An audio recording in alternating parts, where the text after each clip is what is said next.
Metro Manila Flood Control Master Plan. Inaasang matatapos ngayong taon ayon sa DPWH. Pangako ba ni birthday boy? Happy birthday, Secretary Vince Dizon ng DPWH. RS number 14, Let Narciso, please come in. Miss Let.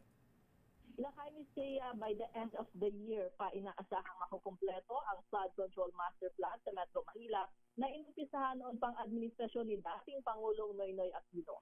Sa press briefing sa Malacanang, sinabi ni DPWH Secretary Vince Dizon na hindi naman ibig sabihin nito na wala silang gagawin habang hinihintay na matapos ang review at pag-update sa master plan.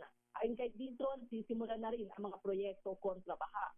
Ang importante lang naman anya ay nakabase sa siyensya at coordinated sa mga lokal na pamahalaan ang mga proyekto. Dagdag ng kalihim, ang nakikita kasi nilang pagkakamali o pagkukulang sa nakaraan ay ang kawalan ng koordinasyon ng mga proyekto ng DPWH sa LGUs. Pakinggan natin si Secretary Dizon. So ngayon, lahat ng flood control efforts natin is coordinated with all the LGUs. In fact, hindi kami gumagalaw dyan na hindi alam ng mga LGU at hindi akma sa kanilang master plan, sa kanilang drainage master plan in particular, and even the projects that are proposed in the 2027 budget all require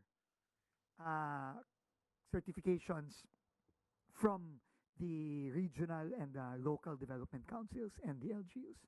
Wala kaming ipapasok na project dito na hindi coordinated at hindi hindi alam ng LGU at hindi kiniklear ng mga LGU. Si DPWH Secretary Vince Dizon. Ito si Let Narciso para sa DZRH, una sa Pilipinas, una sa Pilipino.